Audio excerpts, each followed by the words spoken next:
If you were my employee, I would fire you.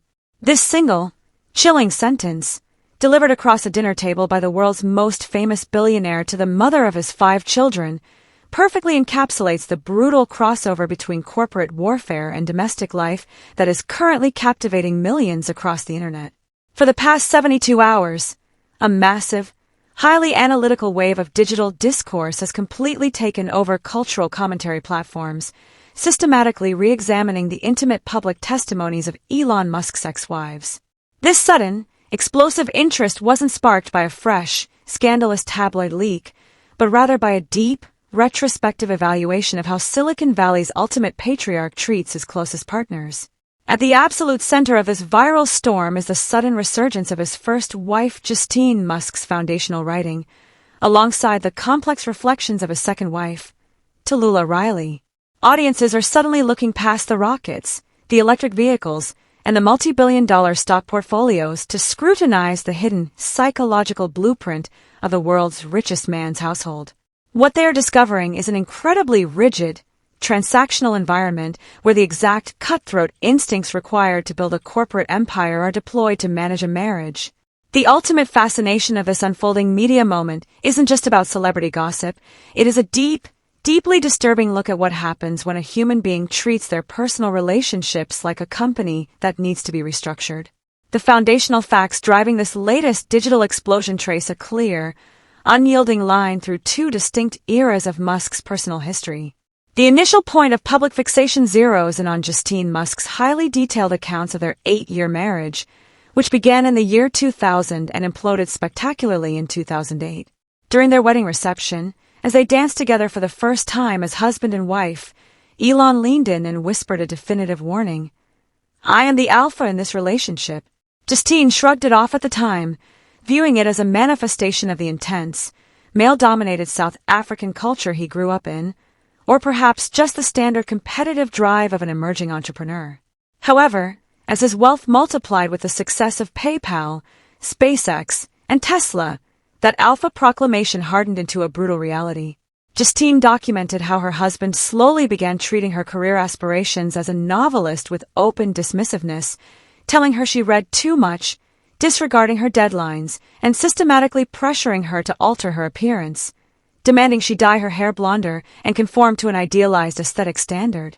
The ultimate turning point occurred after a minor car accident made Justine realize she had been completely reduced to a corporate accessory, an immaculate trophy wife meant to smile at high society galas while her actual identity was erased. When she finally demanded an equal partnership, Elon issued an explicit, cold ultimatum: either accept the status quo immediately or the marriage ends. When she asked for a single day to process the demand, he didn't wait. He filed for divorce the very next morning, cut off her credit cards, and was publicly engaged to British actress Tallulah Riley a mere 6 weeks later. This brings the narrative directly into the second, highly unconventional chapter that has fueled the last 3 days of intense social media debate. Tallulah Riley's relationship with Musk was an absolute roller coaster, resulting in them getting married in 2010, divorcing in 2012, remarrying in 2013, and finally divorcing for a second time in 2016. In recent retrospective interviews and biographical accounts, Riley painted a vastly different, yet equally intense picture of life inside the Musk ecosystem. She described her time not as a traditional housewife role, but as a hyper-stimulating, family-wide corporate effort where rockets were constantly blowing up, cars were launching, and the children were deeply embedded in the high-stakes engineering projects. Riley noted that the decision to remarry after their first divorce simply felt like a habit, an admission that their lives had become so structurally intertwined with his massive empire that stepping outside of it felt completely unnatural. Yet, despite the lack of public bitterness between Riley and Justine, who famously became close friends during the initial divorce proceedings, the overarching theme remains remarkably consistent across both women's accounts. An environment defined by extreme emotional unavailability, crushing workloads, and a lifestyle where the personal needs of a spouse are entirely subordinated to the grand vision of the tech patriarch. The public reaction to these re-emerging accounts has been massive, polarizing, and deeply analytical, transforming standard pop culture spaces into high-level debates about relationship ethics and corporate psychology. On TikTok and X, viral video essays breaking down Justine's original texts have accumulated millions of views over the last 72 hours.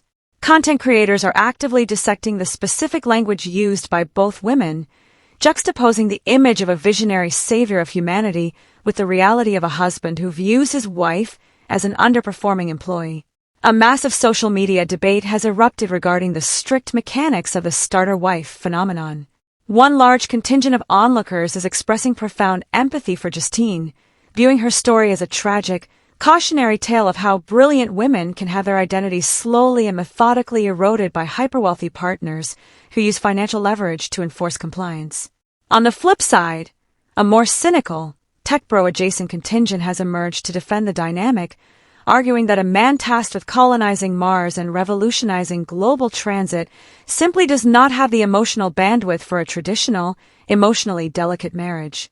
This faction views the absolute, unyielding ultimatums as a necessary manifestation of his legendary efficiency, setting off a fierce ideological war over whether societal genius excuses a total lack of fundamental domestic empathy.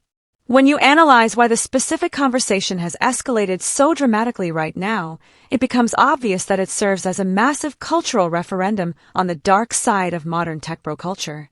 For the past decade, Silicon Valley has successfully marketed the archetype of the hyper-obsessed, sleep-deprived founder as a heroic figure. We have been trained to applaud the executives who sleep on factory floors, work 100-hour weeks, and sacrifice everything for the sake of innovation. But what this current social media wave is exposing is the collateral damage of that exact lifestyle. When an individual spends 16 hours a day demanding absolute obedience from thousands of engineers, it becomes psychologically impossible for them to transition into a cooperative, egalitarian partner the second they step through the front door of their home. The habits of corporate tyranny do not magically turn off at the dinner table. The escalation of this discourse represents a growing public exhaustion with the myth of the eccentric genius, with modern audiences increasingly unwilling to accept that professional brilliance justifies the systematic devaluation of a romantic partner's human autonomy. Furthermore, this situation speaks volumes about the absolute transparency and vulnerability that defines our modern influencer and digital economy. In the past, a multi-billionaire could easily bury an ex-wife's critical perspective through aggressive non-disclosure agreements, legal intimidation, and coordinated media blackouts. But in the current digital landscape, an insightful, beautifully written personal essay or a candid clip from a documentary can live forever in the digital bloodstream, waiting for the algorithm to breathe new life into it. Justine Musk's writings have effectively bypassed the massive public relations apparatus that surrounds her ex-husband, proving that a raw, authentic human narrative will always hold more long-term cultural currency than a polished, multi-million-dollar corporate image. It highlights a fascinating reality where the victims of elite corporate dynamics can reclaim their voices entirely on their own terms, utilizing the very digital platforms their former partners helped construct to hold them publicly accountable for their private behavior. This retrospective focus has fundamentally altered the long-term trajectory of Musk's public reputation, complicating the carefully curated image of an untouchable, futuristic visionary. For years, his public relations strategy has relied on a distinct sense of playful, meme-friendly eccentricity designed to make him appear relatable to the masses. But when the public is continuously reminded of his history of cold, calculated domestic ultimatums, that charming eccentricity begins to look like a deeply ingrained pattern of interpersonal control. It forces the audience to view his current, highly volatile public relationships, his evolving family structures, and his public disputes through a much harsher, more cynical lens. The armor of his personal brand has been permanently compromised by these historical testimonies, leaving him looking less like a benevolent hero driving humanity toward the stars and more like a deeply isolated, hyper-controlling corporate monarch who views the people in his life as chess pieces to be moved or discarded based on their utility to his grand design. The enduring weight of these marital postmortems leaves the broader cultural landscape staring down a profound, deeply unresolved question about the true human cost of modern innovation. By highlighting the exact moments where corporate ambition completely erased domestic empathy, the public reflections of his ex-wives have forced a permanent, unyielding boundary between public achievement and private character. This ongoing digital evaluation will undoubtedly serve as a critical, foundational text for how future generations analyze the architecture of extreme wealth, proving that the most advanced technology on Earth cannot substitute for fundamental human decency within the walls of one's own home. As the algorithms continue to rotate and the internet prepares to swallow the next massive pop culture controversy, the stark, quiet warning left behind by these women remains entirely uncompromised, leaving a deeply skeptical public to constantly watch how the world's most powerful man will attempt to manage the crumbling foundations of his own personal legacy in the hypervisible years to come.